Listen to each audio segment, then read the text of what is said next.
మధురను కంసుని చెర నుంచి విడిపించి చాలా కాలమైంది.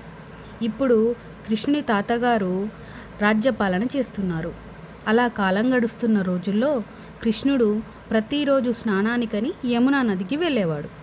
ఆ రోజు అలానే బయలుదేరాడు. కానీ ఎదురుగా ఉద్ధవుడు మిత్రమా నేను వస్తా అంటూ బయలుదేరాడు.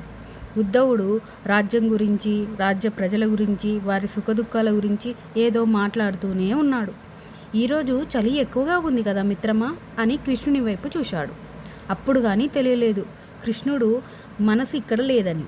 అరే ఏమైంది, అంతా బాగానే ఉంది కదా, నువ్వెందుకు ఇంత విచారంగా ఉన్నావు అని అడిగాడు. అమ్మ గోపికలు గుర్తొస్తున్నారు ఉద్ధవా అన్నాడు కృష్ణుడు. అమ్మ ఇక్కడే ఉంది కదా. అమ్మ ఇక్కడే ఉంది.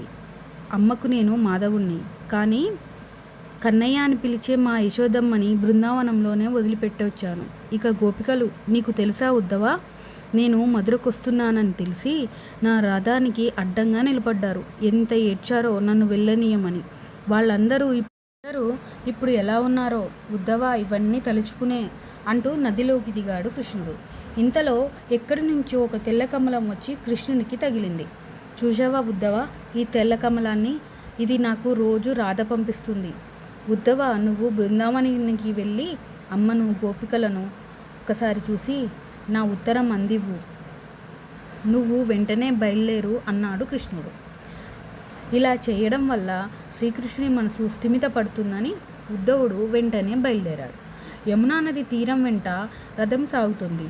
బంతులు చేమంతులు, మల్లెలు మొల్లలు అన్నీ కలిపి గాల్లో విసిరేసినట్టు చల్లటి గాలి మొదలైంది. యమునా నదిలో తామరపూలు మీద నీటి బిందువులు సూర్యుని కిరణాలు పడి వజ్రాల్లా మెరుస్తున్నాయి. మార్గానికి రెండు వైపులా పెద్ద పెద్ద చెట్లు, అన్ని రకాల పళ్ళ తోటలు, విచిత్రమైన కాకులు కావు కావు అనకుండా రా రా అంటున్నాయి. కోయిలలు దీనికి సమాధానంగా దా దా అంటున్నాయి. రెండూ కలిసి రాధా రాధా అని వినిపిస్తున్నాయి. మరికొంత దూరం వెళ్తే వేణుగానం వినిపిస్తుంది. అటువైపు యమునా నది, ఇటువైపు పచ్చిక బయళ్ళు, మధ్యన అందమైన సరోవరాలు, అందులో తామరలు కలువలు, వాటిని జరుపుకుంటూ తిరిగే హంసలు, గట్టును తిరిగే కుందేళ్ళు, చెట్టు నీడన గోవులను కట్టేయడానికి పాతిన కొయ్యలు. ఇక్కడ మధురలో శ్రీకృష్ణుని మొహం మీద నవ్వు విరిసింది. అంతా శ్రీకృష్ణుడు చెప్పినట్టే ఉంది అనుకున్నాడు ఉద్ధవుడు. బృందావనం రావడం మొదటిసారైనా అంతా తెలిసినట్టే అనిపిస్తుంది. ఇంతలో రథం ఒక్కసారిగా ఆగింది. ఎవరిని చూడగా నలుగురు గోపికలు నువ్వెవరు, ఎక్కడి నుంచి వస్తున్నావు అని ప్రశ్నలు కురిపించారు. అది నేను మధుర నుంచి అని చెప్పేలోపే మా కన్నయ్య దగ్గర నుంచి వచ్చావా, ఎలా ఉన్నాడు, ఎప్పుడొస్తున్నాడు అని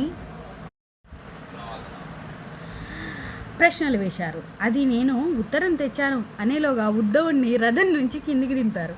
ఏది ఉత్తరం అని తల అటు ఇటు లాగి తల ఉక్క పట్టుకొని తల దిక్కున పోయారు. ఉద్ధవుడు వీళ్ళు గోపికలా, వీళ్ళ కోసం కృష్ణుడు అక్కడ ఆలోచించి ఆరోగ్యం పాటు చేసుకుంటున్నాడా అనుకున్నాడు. ఉద్ధవుడు ఉత్తరం ముక్కలు పట్టుకొని ఒక గోపిక కళ్ళకి, ఒక గోపిక హృదయానికి, మరో గోపిక పెదాలకి అద్దుకొని ఎంత ఏడ్చారు. ఏడ్చి మళ్ళీ ఉద్ధవుని దగ్గరికి వచ్చి ఆ ముక్కలన్నీ తిరిగిచ్చి ఏం రాసింది ఇందులో, నా పేరు రాశాడా, లేదు నా పేరు రాసుంటాడు, నువ్వున్నమ్మా నా పేరే రాసుంటాడు అని వాళ్ళే మాట్లాడుకుంటున్నారు. ఇంకా ఎక్కడి ఉత్తరం చూడండి, మీ కాటుకతో కుంకుమతో కన్నీళ్లతో మొత్తం తడిపి ముద్ద చేశారు. ఎవరికి తెలుసు ఇందులో ఏముందని, అయినా ఇది ప్రేమ సందేశం కాదు, వచ్చిన పని కాకుండా చేశారు మీరు అన్నాడు కోపంగా. మా పేరు సరే రాయలేదు, కన్నయ్య మా రాధమ్మ పేరు కూడా రాయలేదా ఇందులో అంది ఒక గోపిక. రాధా అసలు ఎవరి రాధా అన్నాడు ఉద్ధవుడు. లలిత అందుకు సమాధానంగా సరే నేను రాధమ్మ దగ్గర తీసుకెళ్తా పదా అంది. శ్రీకృష్ణుని ప్రేమలో గోపికలందరూ పిచ్చివాళ్ళయ్యారు. కానీ ఒక గోపిక కొంచెం ఎక్కువగా పిచ్చిదైంది. తననే మనం వృషభానుజ శ్రీ రాధిక అంటాం.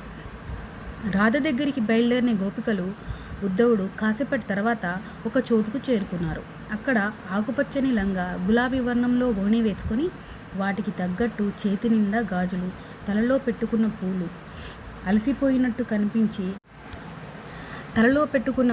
అలసిపోయినట్టు కిందికి జారి ఉన్నాయి. అలా మహాలక్ష్మిలా కనిపించే రాధమ్మను చూశాడు. పూలతో అలంకరించిన ఉయ్యాలలో కూర్చొని తలను పక్కకు ఆనించి ఏదో ఆలోచిస్తున్నట్టుంది. రాధా, చూశావా, కన్నయ్య నుంచి ఉత్తరం తెచ్చాడితను అంది లలిత. రాధ ఉద్ధవుని వైపు ఒకసారి చూసి మళ్ళీ అటు తిరిగింది. రాధ కళ్ళల్లో చాలా కన్నీళ్లున్నాయి, కానీ కిందికి రావడానికి తయారుగా లేవు. కన్నయ్యకు రోజు తెల్లకమలం చేరుతుందా అని అడిగింది. అందరినీ బాధలో ఎందుకు ముంచెత్తుతున్నావు?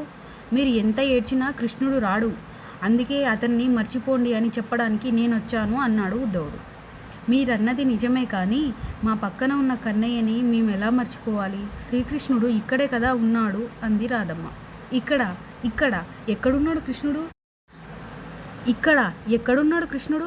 మీరు కొంచెం మనసు పెట్టి వినండి, వేణుగానం వినిపించట్లేదా అంది రాధమ్మ. దానికి ఉద్ధవుని దగ్గర ఎటువంటి సమాధానం లేదు. ఎందుకంటే బృందావనం పొలిమేర దాటినప్పటి నుంచి ఉద్ధవునికి వేణుగానం వినిపిస్తూనే ఉంది. మాకు తెలుసు శ్రీకృష్ణుడు రాడని, వచ్చినంతసేపు తను వెళ్ళిపోతాడని బాధ, తను ఇక్కడ లేకపోతే తొందరగా వస్తాడని సంతోషం. అందుకే మేము కృష్ణుని కోసం ఎదురు చూడం. మా కృష్ణుడు మా దగ్గరే ఉన్నాడు, అందుకే మీరు బాధపడకండి. అలాగే మా కన్నయ్యకు చెప్పండి మేమంతా బాగున్నామని అనడంతో వీళ్ళని తలుచుకొని కృష్ణుడి అక్కడ ఎందుకు అంత బాధపడుతున్నాడో ఉద్ధవుడికి అర్థమైంది. తర్వాత చాలా కాలం ఉద్ధవుడు బృందావనంలోనే నివసించాడు. జై శ్రీ రాధే.